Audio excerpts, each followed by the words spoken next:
automation is the future of security, right? Automation. In fact, I call it orchestration. Automation is a script running. Orchestration is finding all the pieces of music elements and make them work in harmony so that your music is beautiful, right? I mean, it all has to come together. That's what we do, orchestration, which is router, switches, firewall, something.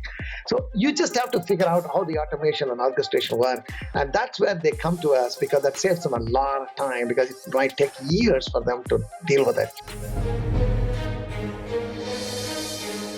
Who says tech can't be human?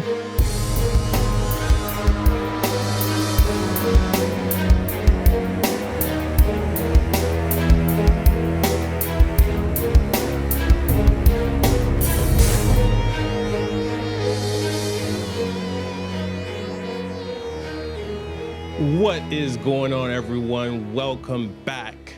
Since the beginning of time, there is a word that we use to portray and describe strength and resiliency, and that word is iron. You hear words and phrases like iron sharpens iron and iron shield and iron dome.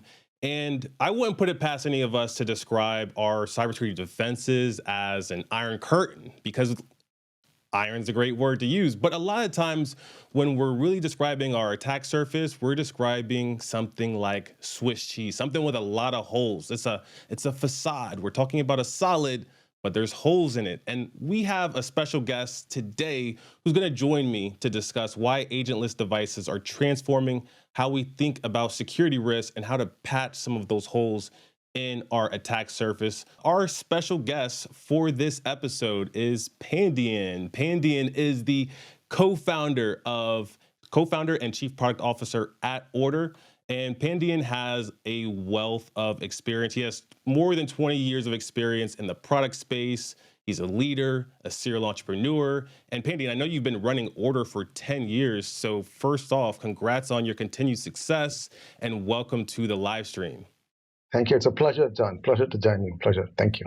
And special thank you to Ordr for taking, the opportunity to sponsor this live stream. This live stream is made and it happens because of great partners like Ordr. So if you haven't done so already, be sure to check them out. But worry not, because we're going to be talking a lot about Ordr, but also the rise of the machines, because there is a lot of questions about how do we do security the right way. And I think when you look at any cybersecurity framework, any foundational element, compliance frameworks even, they start with asset management and your attack surface. And that's going to be a big piece of what we speak about today.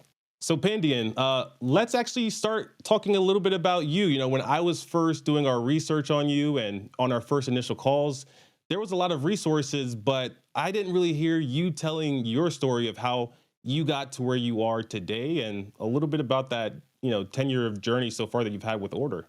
Thanks, Ron. I think I always was in security, networking, and I think my career, about 10 years, I built infrastructure for connecting desktop computers. Next 10 years about mobile system security. And then I decided, okay, the next decade is going to be gadgets. It's the age of gadgets, IoT, agentless devices, and I've been focusing on making them secure. And that has been an exciting journey. It's phenomenal that we have an opportunity to do that. And I'm also thankful to many organizations, starting from large hospitals to industrial powerhouses, for giving me the encouragement, money, support, being my customers, driving us the strategy, partners, investors. I mean, there's a lot of people. It takes a village to make this happen.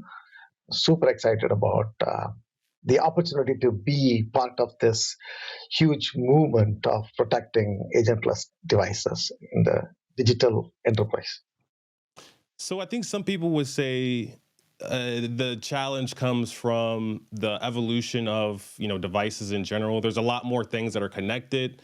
I have cameras in my studio, and these cameras also have a Wi-Fi signal, so they can be connected to my Wi-Fi. And I think there's just so much more things to focus on. But I guess, how would you describe the current challenge of wrangling all this information and making sense out of all of these agents and agentless devices?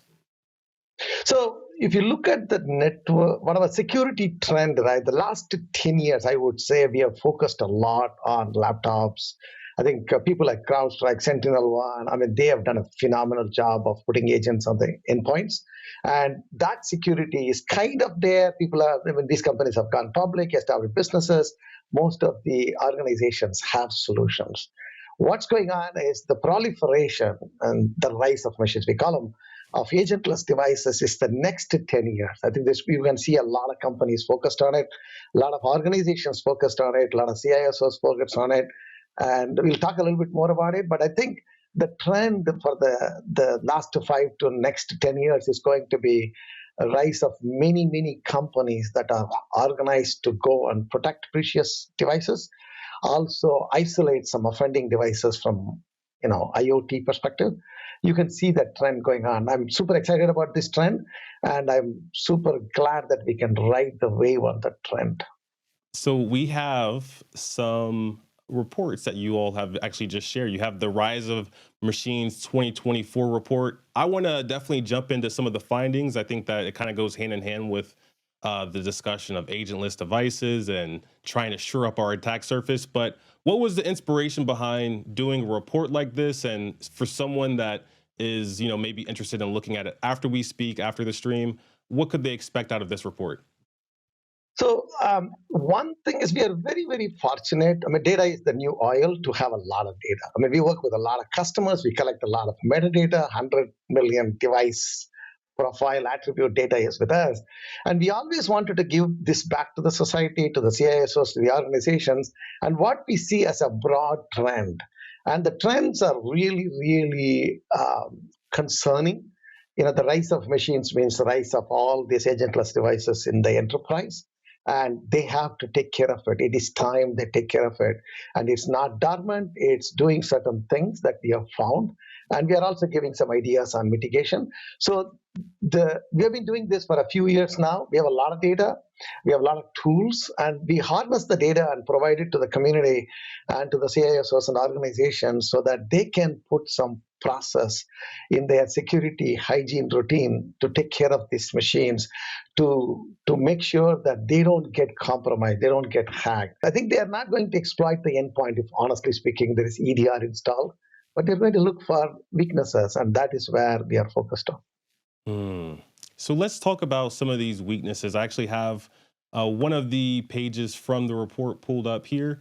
So this page kind of describes some of the key findings from the report and kind of describing the state of agentless assets. So blind spots are, higher than we would expect. The risk of these devices also is greater. But, how would you break down this graphic, this bit of information for, the audience out there? Yeah, so the first statistics that we said, 42% of your devices are agentless. When you go talk to your regular CISO, we do IoT security, we do medical. Yeah, we have a few of those, right? I mean, they don't realize it.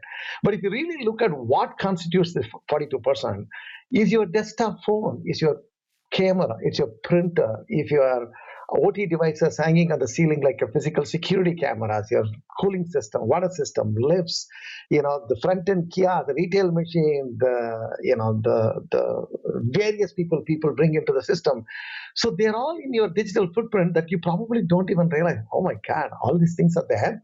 We do some strange things connected to the enterprise. And there is also sometimes the businesses bring them. If you're a hospital, you can't tell the hospital, like, don't bring a CT scanner in an emergency patient. Come on, patient. If you are in a retail, your guns for scanning, I think that's an IoT. So people are bringing in to bring businesses because it gives them more productivity. We should not stop that. I mean, businesses have to move on, adopt technologies, adopt new things. But what we're telling them is, instead of telling them the classic, okay, thou shalt do this, we say, you do whatever you want. I will support your business. But please allow me to protect you so that the whole organization is protected. Because like you said, Swiss cheese, right? Any single softness, it gets in, it kind of spreads like a cancer inside the hospital. So 42% is a big number. I mean, every time we look at it, it's growing. It's happening. I mean, sometimes people put Bluetooth devices. I mean, there's so many devices are online. I mean, we call anything that you cannot protect with agents. So I would tell you a little bit of a definition for this, what these devices are a little bit. Mm-hmm. Endpoints have a lot of security. You and me are running the endpoints. It's got operating systems like Macintosh that runs on patches, right? It's got certificates, it's got authorization, authentication, it's got multi-factor authentication. There's a lot of machines that we have built over 10 years, right? We haven't built all that. I mean, we are in the early journey for that IoT kind of thing, IoT, OT. So these devices do not have all the protection, and that's why we are very worried about it. That's the main thing about why the proliferation, the rise of the machines, the empire strikes back again, makes a lot of sense because, hey, 42%, I mean, that's a lot. That's close to half of my machines. Yeah, for sure. So I'm actually surprised that the agentless device percentage isn't higher. I was just to kind of like check and do a sanity check on my side. I went to log in my Google router and I saw that there was 40 devices on my Wi-Fi network. It's me, my wife, and my 1-year-old daughter, and we have 40 devices on our Wi-Fi. So like our phones, our watches, my cameras. We have a TV on there. We have a smart calendar. There's 40 devices. So I'm surprised that this isn't a higher number.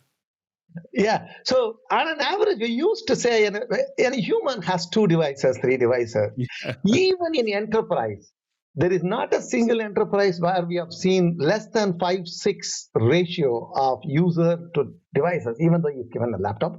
I mean, there is a bunch of servers and networking equipment but this proliferation is huge, huge. I mean, and what are we doing with that? That is the big question, and we are here to help you.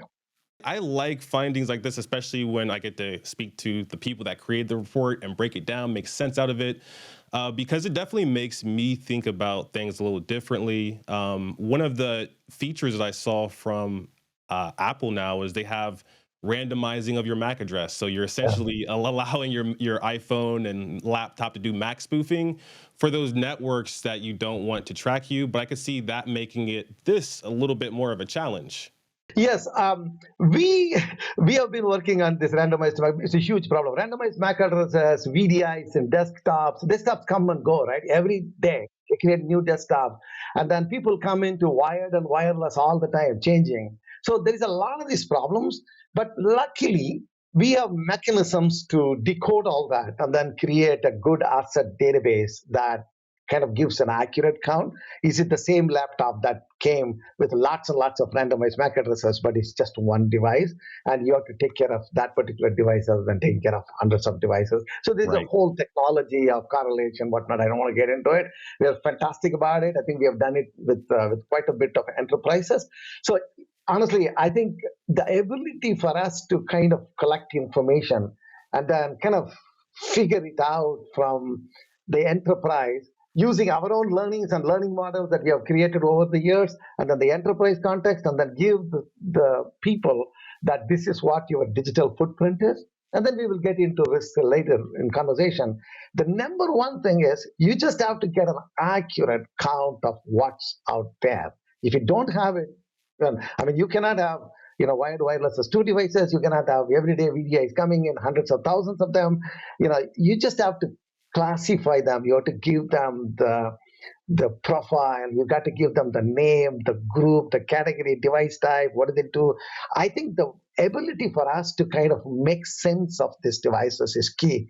Let's go to the next slide in the report. This is some of the top vulnerabilities when it comes to managing some of these devices. So talk us through some of these findings for critical CVSS scores. Even though 79% vulnerabilities come from agent, but they have protection mechanism. Right? They have EDR, they have MDR, they have risk encryption, they have certificate. There's a lot of protection mechanisms we have put together for them. But these vulnerabilities that come from the agentless devices are not taken care of. I'll give you some statistics. Every machine has thousands of vulnerabilities. In a typical enterprise, there are 100,000 to 200,000 devices. That's 200 million entities. 200 million entities that you have. No one can deal with it. When I first got exposed to, I would say, this new iteration of attack surface management, which is like really focused on using your existing solutions to discover assets and vulnerabilities. We invested in a tool and I started to use it and I got so excited. I was like, oh, this is perfect. This is like finally kind of the vulnerability management information that I wanted. And so I had a huge list. To me, it wasn't that big, but when I shared it, it was overwhelming. It was a list of like 100 critical findings, like for 100 different devices. And the DevOps team, they were happy for me, but they weren't happy with me sharing it because it was helpful and they saw that I was excited and I felt like I was making an impact, but they weren't going to have the time to go through each and every one of these. But looking back, if I would have thought about prioritization, maybe it would have been a different feeling that they would have felt. The 100, I mean, if you take our database for any enterprise, total number of vulnerabilities, millions. We got to write some rules saying, okay, I don't want to worry about this. If it is not exploited in the wild, that's second priority. If it is not greater CVSS score, is second priority. If it is not affecting critical systems, that's second priority. So I think we have to really put focus on how to prioritize them based on the business context, not just this. And if the device is not having a lot of external connections, it's okay. You know what I'm saying? Right? There's a lot of prioritization. Every organization has to go through their own prioritization, how they have designed their firewalls, how they design their systems, VPNs, supply chain coming in. There's a lot of things coming through supply chain. What do we do about that, right? How do we control that? So I think we have to figure out a way to give more context. Second thing is prioritization, like forget the severity score, but prioritization score, if you will, and saying, work on these 100 things. But these 100 things affect, the first one affects 2022 devices. The second one affects 1048 devices. If you take care of it, all these things just goes away. But prioritization and context is huge, huge. And the other thing is, where is it connected? Right? Which particular thing? It came through VPN, wireless, wired, data center. Is it a networking device? You know what I'm saying? Where is it connected? Where is the location? Who owns it? Who is supposed to patch it? Who uses it? What is the business? I mean, there's a lot of context in there. You need to pull all of that together and then make some intelligent guesses about it and then give it back to the security team so that they can get maximum return on the minimal amount of time, and their days are longer. So we don't want too many things going to them, but we have to prioritize them. I wanted to bring up another finding from the report, and it kind of breaks down the major pillars of enterprise risk. On the other slide we were looking at, it was breaking down the percentage of CVSS, high risk CVSS scores towards agentless. But it looks like if we were to look at agentless a little bit differently, maybe we could reduce a lot of that risk for us. I haven't actually approached it from this perspective and tried to secure my agentless devices. How does one even go about securing that type of device if you can't put an agent on it? So when a particular agentless device that doesn't run the latest operating system, let me repeat, doesn't have EDR, doesn't have users attached to it, doesn't have a certificate, doesn't have multi-factor authentication, doesn't even belong to your domain, things like that. So what goes on is when it runs older operating systems, and then when the attackers come in, I mean, they obviously land in some place. The best place to land is this agentless. If I have a printer, that's fantastic. It's everywhere in the network. It's got a disk drive. It's got some compute power. And from there, I can load my tools, and then I can crawl inside and go there. So the risk, even though a laptop is risky, a server is risky, I agree. But at the same time, if I am a hacker, where would I land? I will land in a place that is soft. It's a beach, right? The landing beach. I mean, I need to go to Normandy first before I go into France. So I really have to figure out where to land, and they will always land at the weakest, most vulnerable, most ignored assets, and there's plenty of them. So the risk here is higher because it's one thing to have a hacker land on a system, but he can't do too much about it. He can't move around, he can't do that. But the risk about agentless devices is higher. It's one of those things, right? If you are immune compromised, you're young, you're older, right? You have to get more flu shots and more vaccines because you have to take care of yourself. The world can go on because your immune system is higher. Here, you just have to figure out what those systems are and how to put some protection around it. So I'm sure you speak to a lot of leaders, whether they're CISOs, architects, senior directors, managers. Let's say you were in their shoes. You join a new organization. It's well defined. It's an enterprise organization. They got budget, and they want to rebuild their security program. What are some of the things that you're going to start to think about, especially from an attack surface management perspective, to start to wrangle that beast? The number one thing is visibility. Visibility is not a bunch of data. I talked about data. Data has to be transformed into information. Information has to be transformed into insights. And with AI, more things. So the number one thing is you need to have an accurate estimate of everything that you have, connected, non-connected, whatever way, remote, local, distribution, branches, your 200 locations or 20 locations, doesn't matter, your hospital. You need to have an accurate estimate. The second thing is, you need to find all the context behind it. You need to build systems. Your service now has procurement records, your fresh desk, or the ticketing agencies have some data. So you need to bring all this data together and say, okay, now I have a complete visibility. When I say visibility, it's not about information. It's about I can get information in my fingertips when I want it. That's number one step. And the second thing is you need to understand their vulnerabilities. What they have, what are the traffic and actions that they do, what do they do in the network. And then third thing is put the business context to prioritize everything. You just have to write a priority. You need to know what you need. That's about insights or this. Even simple things like is all my machines running EDR, all my machines running encryption, all my machines have BIOS password set. There are a lot of people don't set that. So you need to have that simple steps, 4-step process, see, know, secure, or assess, prioritize, take actions. All those things have to be simple. But the tool you have, the ability for you to manipulate the tool, the ability for you to generate reports, that's important. I think that's what is very, very important for CSOs to focus on. I have to jump in for a second to share some details about our sponsor for this episode, Ordr. We all know the number of connected assets in any company is skyrocketing. And it's a real pain to keep track of everything, to understand the risks, and then to take action. And that's exactly where Ordr comes into play. They collect all of your asset data from IT and network security tools, your network traffic, and they find those hard to find devices. They don't just stop there, they turn that data into actionable intelligence that powers automated fixes and policy enforcement. So whether you're looking to find assets that are missing security controls, prioritize patches, or enforce microsegmentation, Ordr makes this simple. To learn more about Ordr and how they can reduce your attack surface, visit ordr.net today. Thank you, Ordr, for sponsoring this episode. Everyone has a decision of why they pick the technology that they do, whether it's open source or a vendor like Ordr. But what is your your it factor, right? There's a few different CASM tools and external attack surface management tools out there. What's that reason people keep coming back to Ordr? So we detect devices. What if you have a breathing inside an organization, if an IP address, we'll detect them. So now you found this set of devices, like Roku, gaming machine, whatever. So you want to go and say, hey, networking team, I want to isolate them. I don't want them.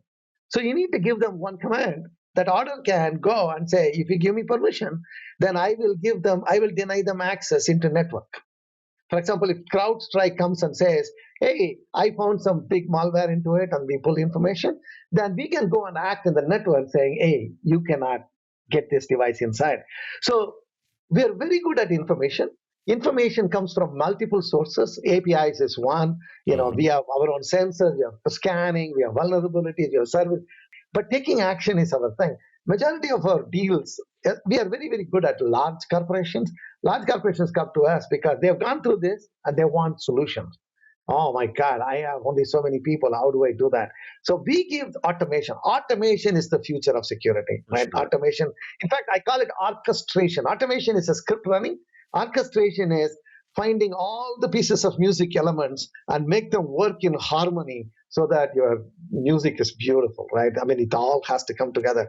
That's what we do orchestration, which is routers, switches, firewalls, something. So you just have to figure out how the automation and orchestration work. And that's where they come to us, because that saves them a lot of time, because it might take years for them to deal with it. I mean, we have very, very good invisibility. We have fantastic real-time single source of truth, all those things. But we have been building our business a lot about really meaty use cases that are difficult to do.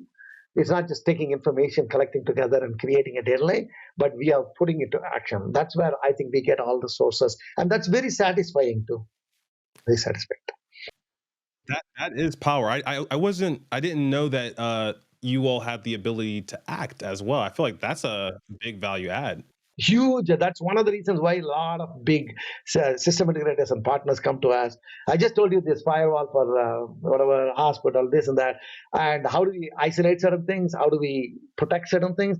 We do all those things. We support over, 6,500 flavors of routers and switches. We can talk to them. We can get information. We can send information to act on it. We are the master brain for the network infrastructure, NAC tools, and we also can send data to other people too, like even CrowdStrike. I can send data. Hey, I find something, this device is having something, because they see what they see in the endpoint. I see what they do in the network, right? What the transactions they do. If they are reaching out to your website, right, which is very low reputation, wow, man, that's important. So we track them. We track communication to Russia, China, Korea. We send reports all the time. I mean, you cannot simply say you can't have traffic to China or anything, because certain image equipment has incredible amount of resources available there for image enhancements of CT scanner. So you just have to be very careful about what they do, why they do. You have a history of that, and then you kind of make actions. That's where we really excel. And that's also a meaty side of the business in some ways, that we are going to go help them and implement the project rather than kind of get information and give it to them, which is fantastic. We do that. One of the things that really stood out to me when I started learning more about Ordr was the fact that you all have the ability to look at the network. That was one of the blind spots for me when I worked at that fintech company that I was sharing some of those examples from. When we bought a attack surface management tool, we were slapping high fives. We thought we were going to run off to the sunset. And then we remembered, oh, snap, like it's still the pandemic. There's still that corporate office that we have. And now we have to push information from our attack surface management tool into a spreadsheet, and then push the information from our network monitoring tool into a spreadsheet to see the information, because there wasn't an API or an integration for just dropping spreadsheets, and no one wants to drop spreadsheets over and over again anyways. So, but I thought it was really cool that Ordr has the ability to look at the network traffic. Network traffic. I mean, it's very efficiently done. I mean, if you really look at global manufacturing powerhouse, number one auto supplier, whatever, they have about 200 sensors all over the world, but they have 2 million devices. Yeah. So you need to be very careful. So this can get a little bit overwhelming. So you need to be very efficient, very good at finding the right points to put the information, and then collect the other information and augment it so that you can do that. And the other thing is also we have a bit of lightweight agent that goes on the medical, industrial, IoT, and our customers just drop a simple script on the endpoint, so that I know what operating system it runs, what processes it runs, and we collect that information too. So we have a few tools that makes it really, really interesting, that we can get network traffic, we can get APIs, we can get small agents, we can get traffic from other people. We put it together. Remember, the world is a connected world. You cannot have a full solution with a partial view. I always believe that. You cannot have insufficient data and then that correlation. So you need to get everything together, because they're all talking to each other. And the user here is logging to this user and he's moving around. That's lateral movement. The world is very connected. So you need to bring that graph together. And to bring the graph together, it's all types of information from network, this and that. And you have to build this graph. And then you can do threat analysis and whatnot. So we are very, very proud that we are bringing that information back together. And we are also an open platform. I mean, we give information to anybody you want. We will open up and get information from any data you want. you have. And it's been incredible because in large organizations, they have a lot of tools. And we try to find the tool of the tools so that we get maximum return on some of those tools that they have. It wouldn't be much of a solution if it only worked partially. That's why, especially in mathematics, partial solution. But I think in tech we get so excited that we have features that we try to just combine a bunch of features and call that a solution. The ability to bring multiple sources of data, you got to build this real-time single source of truth. It is not the truth of CMDB because it's got a lot of old records. It's not the truth of API. It's not the truth of network. I think you need to bring that together. Very important for everybody to invest in that. And then I think we can analyze it, we can prioritize it, we can go act on it, and then reduce the risk. At the end of the day, it's about business risk, right? The CISO doesn't sleep. Every morning, it's like, what can I do, my team, with a limited budget and limited people, to do this? And we have to make that request very, very clear, and then we can go to that. Yeah. So at the very beginning, right before we hit record, we were talking about like how things are going in the world, and you mentioned chess championships. What just happened recently? Oh my God, super excited. I'm so glad you're asking me about it. I was up a little bit early today, started at 4 or 5 hours. So today, an 18-year-old chess player from my hometown, Chennai, India, has won the World Chess Championship. Chess is becoming more and more an younger generation game. I just can't even play. I don't even consider myself a chess player. I watch chess like the way we watch basketball. So he won over Dingler, 24-year-old. Fantastic. I mean, Dingler is a dominant chess player. I think this is like baton changing. I'm super excited that it has come to India and to Chennai, my hometown. And Chennai has produced a lot of grandmasters. The previous big legend, Vishwanath Anand, is also from Chennai. He ruled the chess world championship for many years.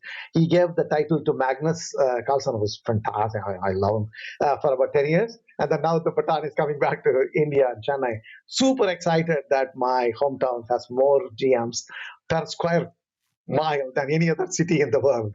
So I mean, super exciting. All night it was big celebration. It's not easy. So luck favors the prepared mind, right? I mean, luck favors the prepared mind. You need to have luck, but you have to get ready for it. You have to attack it. So it's very complex these days with all these 3,400 ELO engines. But these youngsters are really able to push all that in their brains and then pushing that.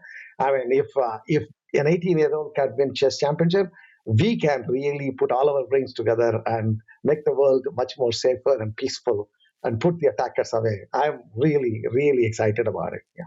That is awesome. One of my favorite episodes that I've ever recorded was with now a dear friend of mine named Grandmaster Maurice Ashley. He's the first. Oh, he's the main. Oh my God. I'm like getting goosebumps. Oh my God. I would love to shake my hands. He was the main commentator, organizer. Yes, He was the yeah. He's amazing. I love him. The way he asks questions and this and that, bringing the emotions, bringing the preparation, bringing the human side. It's not like a pride. It's not that. Humans have to continuously aspire for excellence. I mean, it looks like you like LeBron, I like LeBron. Excellence, right? Excellence is the essence of human spirit, and I think these guys emanate it and every day, and we all want to do that every day basis. Exactly. Yeah, it's really, really frustrating that some of these hospitals go down, some of these factories come down. I think we kind of invent tools after tools after tools, but we need to find a way to take action and put them away and send a strong message that you are not going to come and attack me. You're not going to take my records. You're not going to get ransomware. You're not going to take my records and publish. You're not going to shut my system. I mentioned AI is helping them a lot. AI is helping us a lot. So I think with the AI thing, I think we are going to do a lot more strides. Even though it's helping them, we have data and we can really put them away. It's only a few years. I think we have more struggles ahead of time, but it's really frustrating to see some huge organization coming out and declaring problems. I mean, I don't want to blame them. Every organization is struggling. It's not like, you don't doing the right thing, but we have to get better. And then technology and tools is giving them. I am so happy that you're talking about Maurice. Oh my God. You know what's funny is I think that if anyone in cyber were to speak to a chess grandmaster, they're going to start to realize that chess grandmasters they could step into the role of a CISO without any training because there's so much strategy that they've thought of over the years because it takes years and years to become a chess grandmaster where you're thinking about how to take pieces. We have specific team members and Yeah, technology pieces. You exactly. have to take the pieces and put them into a defensible state, but you also have to push the agenda. Like they're also doing offense, and cybersecurity is one of the rare fields where you're actually defending against another player, the adversary. Carlson says that, right? You don't have to do major things. Every morning, every piece, you're trying to get a little bit advantage, a little bit position, a little bit better, a little bit levels the square. So just is sometimes overtime. But if you play it at a very basic level, I'm also saying this here. So you don't have to do major. You just have to take your digital hygiene every day. Did you scan? Did you put EDR? Did you do this? Did you do that? So simple things. Did you assemble the data? So every single position, you make it better and better and better. Your defense is improving, right? I think sometimes there's a lot of theory that, oh my god, let's go do this major thing. I'm like, latest, I don't think so. You have to get everything better, the basics, the fundamentals of visibility, fundamentals of appreciation, fundamentals of risk, fundamentals of prioritization. What's good for you? How do you deploy your team? What are the various pieces? How do they come together in an orchestration fashion to create a defense? It's a long, long, beautiful way to go. I think we don't want to say that I don't have resources, I don't have money, I don't have people, I don't have training. Yeah, it's all fine, but we can do limited, simple steps to make it huge thing. Because at the end of the day, we want to build an iron curtain. Hmm. It's amazing that you mentioned that example. So I'm super excited to be part of this journey. And it's also exciting. We're doing something useful to the society. It's also very exciting, right? At some point in your life, you've done careers and life and, everything is settled. You're working for passion. And the passion is to go do something useful and do something thing. And I am on the right side of the equation in history, right? I can go mint something else and whatnot. So that's what drives all of us, right? I am also, talking to a lot of very, very nice, very powerful CSOs. They have a lot of passion. We just have to give them the tools and show them the enthusiasm and the excellence that we bring from technology tools and people process, bring it together and make this as a huge, useful endeavor for all of us to live. I'm so glad and grateful that we had this opportunity to speak, Pandian. I wish we had more time to speak about chess, but maybe I could call Maurice and see if he'd be open for a joint episode. I think he might. So let's see if we can make it happen. But I did I want to will get say all my friends from India. There'll be a huge crowd coming to listen to him. we're definitely going to make that happen now. I wanted to say thank you from the bottom of our heart for taking some time out of your busy day to speak with us. And also, thank you for sponsoring. I want to make sure that everyone has a chance to check out Ordr. If you haven't done so already, be sure to go to ordr.net. That's ORDR.net. And Pandy, I know now we'll be speaking very soon. So until then, we'll see everyone next time.